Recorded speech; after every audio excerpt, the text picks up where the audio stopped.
Magandang araw! Sama-sama tayong matuto sa Teacher Sal Learning Resource Channel. Revised K-12 Curriculum Filipino 5 Quarter 2 Week 1. Ang ating paksa ay Tulang Pambata, Pang-uring Pamilang, Pahalaga, Langkapang Pangungusap, Audio, Dialogue. Awitin para sa pamilya. Narito ang YouTube link. Ang pamagat nito ay Ang Aking Pamilya. Awitin para sa pamilya, Teacher Leah. Emo pili, ngiti o ngiwi. Piliin ang emoticon na ngiti kung nais sagutin ang tanong at kung hindi ang sagot ay piliin ang ngiwi. Ipaliwanag ang sagot pagkatapos. May nabasa ka na bang tula o naisulat? Anong uri ng tula na ang nabasa o naisulat mo? Ibahagi ito. Anong paksa ng tula ang nais mong basahin? Bakit? Hulagot. Humanap ng kapareha. Bago basahin ang tula, basahin ang mga pangungusap na nakatala. Ibigay ang kahulugan sa denotasyon at konotasyon ng bawat salitang nakaguhit. Denotasyon, kailangang matibay ang haligi ng bahay para hindi agad masira. Ibigay ang kahulugan nito. Mahusay. Ang denotasyon ng salitang haligi ay ang haligi ay poste na sumusuporta sa bahay. Para sa konotasyon, ang aking tatay ang haligi ng aming tahanan. Ano ang ibig sabihin ng salitang haligi? Mahusay. Ang haligi ay tumutukoy sa ama na sandigan ng pamilya. Sumunod na bilang, nasira ang ilaw ng aming bahay. Tama, ang ilaw ay gamit na nagbibigay liwanag. Sinanay ang ilaw ng aming tahanan. Ang kahulugan nito ay ang ilaw ay tumutukoy sa ina na gumagabay sa pamilya.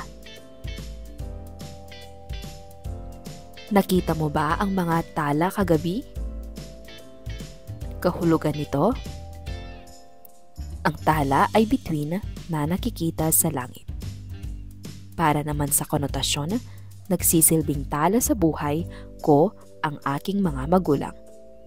Ang kahulugan nito ay ang tala ay sumisimbolo sa taong nagbibigay gabay o inspirasyon.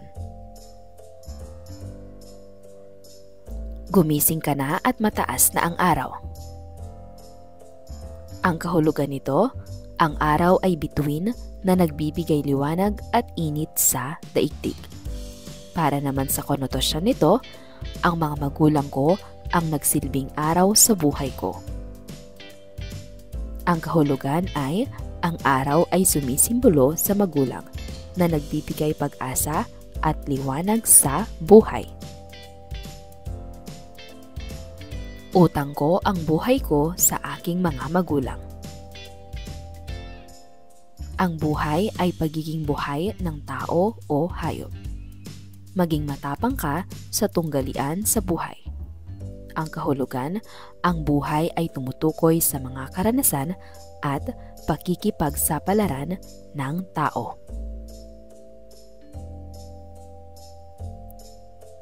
Para sa ating sumunod na paksa, Family Bonding, Ang Aking Pamilya. Kaugnay na paksa bilang isa, Ang Aking Pamilya. Paano mo ilalarawan ang inyong pamilya? Sino-sino ang miyembro ng iyong pamilya sa inyong tahanan? Ano ang naramdaman mo matapos basahin ang tula? Atin nang basahin ang tula. Ang aking pamilya ni Maria Fe G. Hikana. Ako'y biniyayaan ng pamilya. Sa hirap at ginhawa, kami magkasama. Kapag nagkamali, ako'y inuunawa. Ano man ang problema, may hatid na tuwa. Si Ama ang haligi ng aming tahanan, at si Ina naman ang ilaw ng tahanan. Sila'y nagpapakahirap para sa aming pag-unlad. Pagmamahal nila sa amin ay walang katulad. Mga magulang ko ang siyang aking gabay. Sa bawat araw, sila ang tala ng aking buhay. Buhay nila'y sa akin inalay, upang sa buhay ako'y magtagumpay. Family time, sama-samang pagsasanay. Tukuyin ang mahalagang detalye batay sa tulang binasa. Isulat ang sagot, sapat lang. Tungkol saan ang binasang tula? Tungkol ito sa pagmamahal at sakripisyo ng pamilya. Ano ang ibig sabihin ng linyang ito? Kapag nagkamali, ako'y inuunawa. Ibig sabihin, tinatanggap at pinapatawad ng pamilya ang pagkakamali. Ano ang ipinahihiwatig ng ikalawang saknong ng tula? Mahusay, ipinapakita nito ang papel ng ama at ina bilang haligi at ilaw ng tahanan. Ano ang inialay ng mga magulang sa bata? Mahusay, inialay nila ang kanilang buhay at paghihirap para sa anak. Ano ang aral na napulot mo sa binasang tula?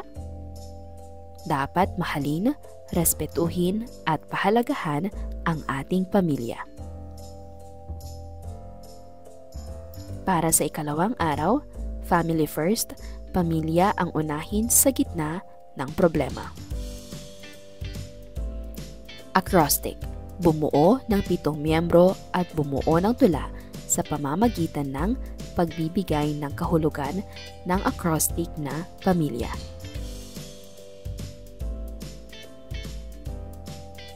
Makinig kayo sa isang podcast mula sa Spotify. Ang maririnig ninyo ay isang dialogo tungkol sa pamilya.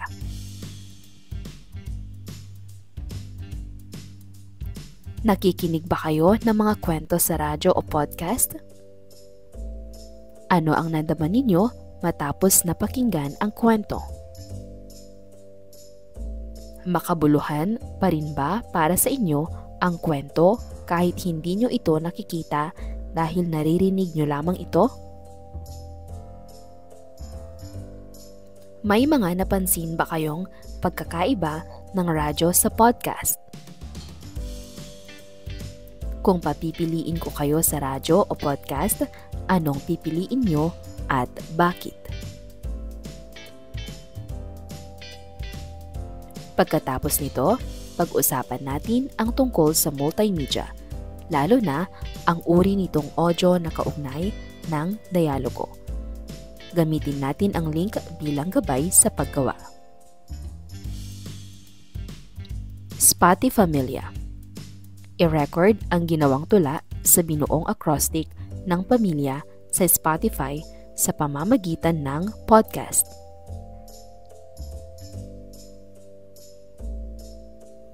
Kaugnay na paksa bilang 2, pang-uring pamilang, pahalaga, langkapang pangungusap.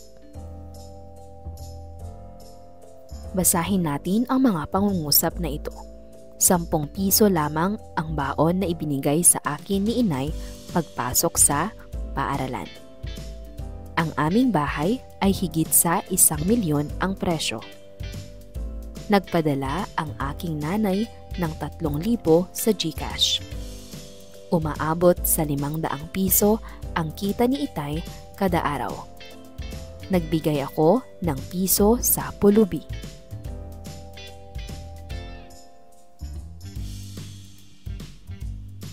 Ano ang napansin mo sa mga initimang salita?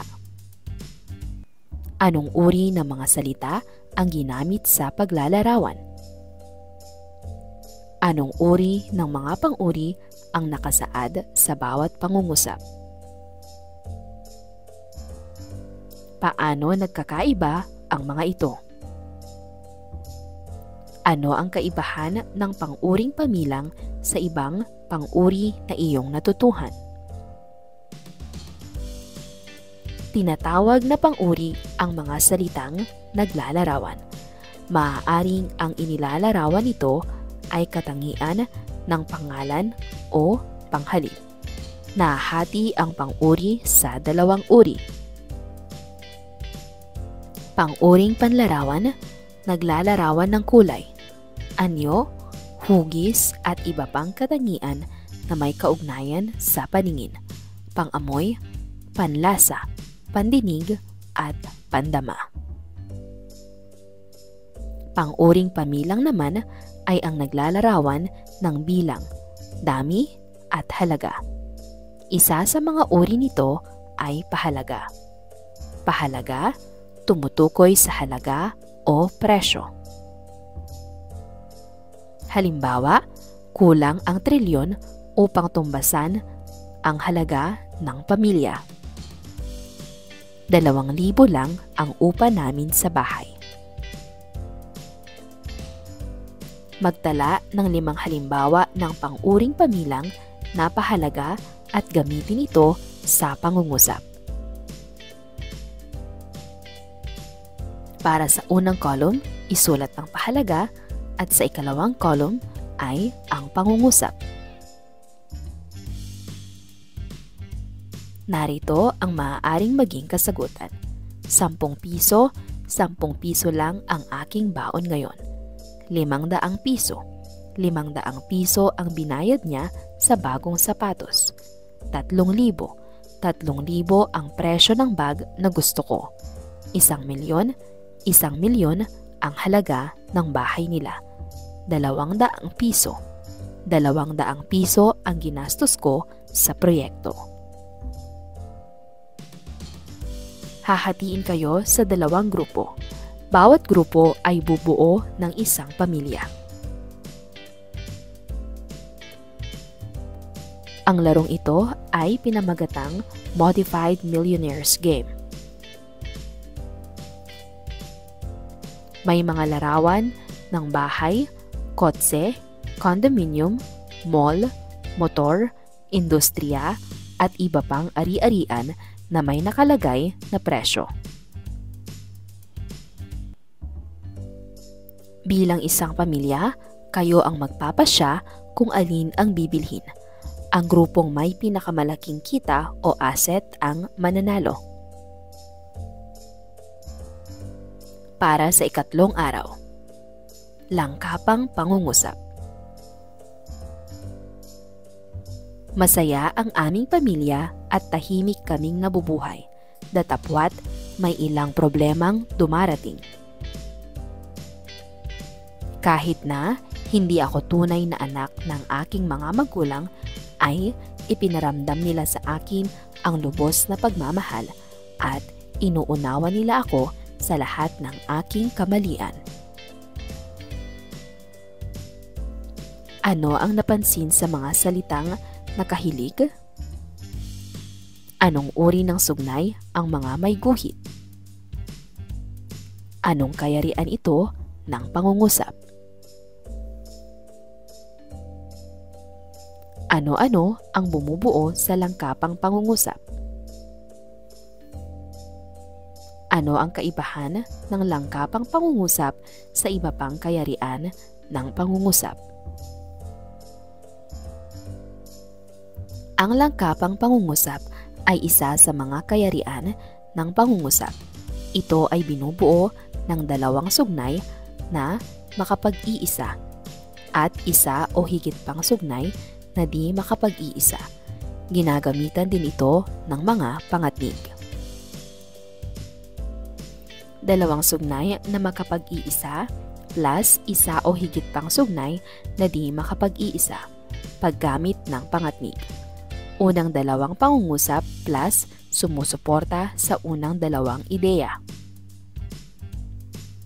Halimbawa, masaya ang aming pamilya at tahimik kaming nabubuhay. Datapwat, may ilang problemang dumarating. Ang unang dalawang bahagi ng pangungusap na initiman o naka-highlight ay dalawang sugnay na makapag-iisa at ang huling bahagi ng pangungusap ay isang sugnay na hindi makapag-iisa. Ang pangatnig na ginamit sa pangungusap ay datapwat. Sumulat ng sariling pangungusap gamit ang mga pangatnig na nakasaad. Kahit na, datapwat, pero, para sa, kung.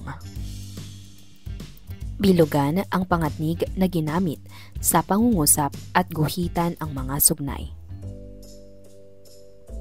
Ako ay biniyayaan ng pamilya at sa hirap at ginhawa kami magkasama. Kapag nagkamali, ako'y inuunawa. Si Ama ang haligi ng aming tahanan at si Ina naman ang ilaw ng tahanan. Kaya sila'y nagpapakahirap sa aming pag-unlad. Mga magulang ko ang siyang aking gabay at sa bawat araw sila ang tala ng aking buhay upang umunlad ang aking buhay. Ang mga magulang ko'y handang magpakasakit at ang pagmamahal nila sa amin ay walang katulad, kung kaya ako'y handang sumunod sa kanilang inuutos.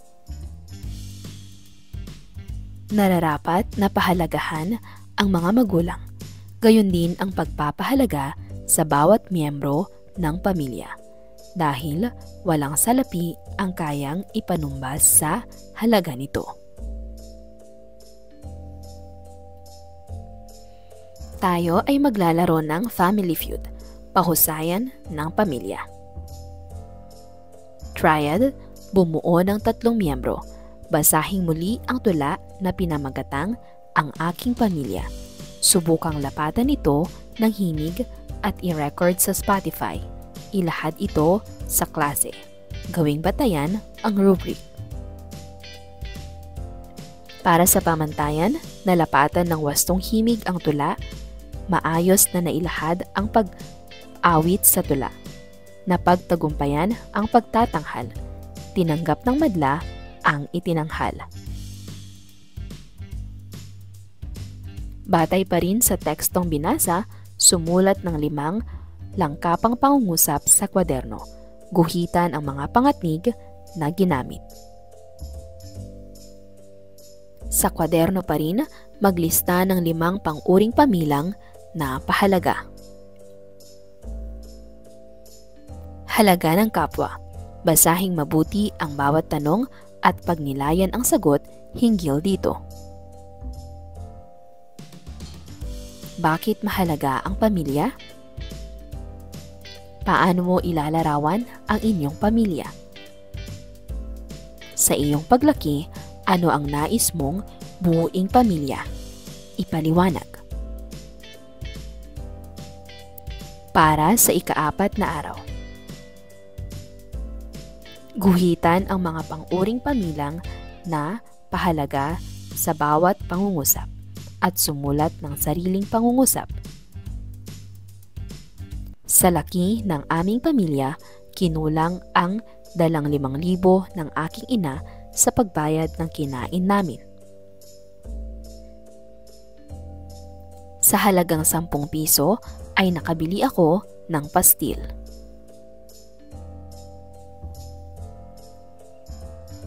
₱100 na lang ang kulang para mabuo ang ipon ko.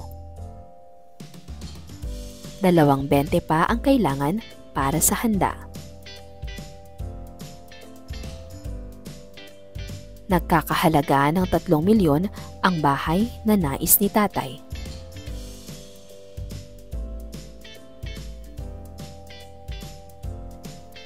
Narito ang maaaring maging kasagutan. Una, 5,000, bumili siya ng bagong cellphone na nagkakahalaga ng 5,000. 10 piso, nakabili ako ng palamig na nagkakahalaga ng 10 piso. 100, 20, at 3 milyon.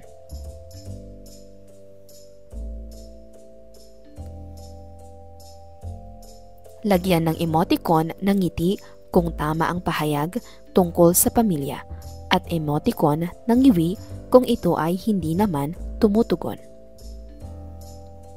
Binubuo lamang ng isang anak ang pamilya. Kung walang anak ang nanay at tatay, hindi ito pamilya. Lolo at lola ang tawag natin sa mga magulang ng ating ama at ina. Nakasulat sa family tree ang mga kasapi ng ating pamilya at ang pinagmulan ng ating lahi. Dapat nating ikahiya kung mahirap ang ating pamilya. Itinatago ko ang pagkain kapag may dumating na hindi namin kapamilya. Inaayos ko ang aming mga damit batay sa kung sino ang may-ari nito. Tinatapon ko ang mga laruan na binili sa akin ng aking mga magulang dahil hindi na ako naglalaro.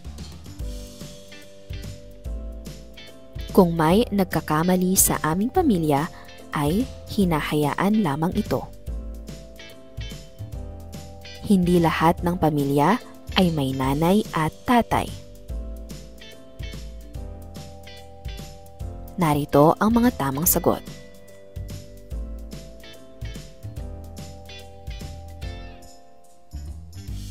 Sumulat ng langkapang pangungusap gamit ang mga pangatnik.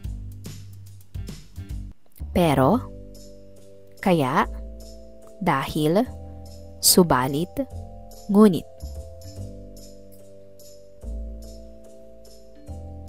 Pakinggan ang podcast ng Spotify tungkol sa episode 96, Nag-iisang Pamilya. Narito ang link.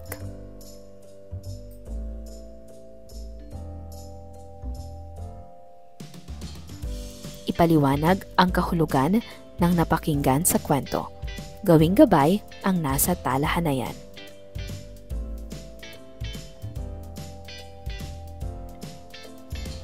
Para sa unang column, audio, nag-iisang pamilya. Pagiging baog, wagas na pag-ibig. At sa ikalawang column, ilagay ang paliwanag. Para sa inyong taktang aralin, pakinggan ang awiting ito at gumawa ng maikling dialogo tungkol sa masayang pamilya. Narito ang link.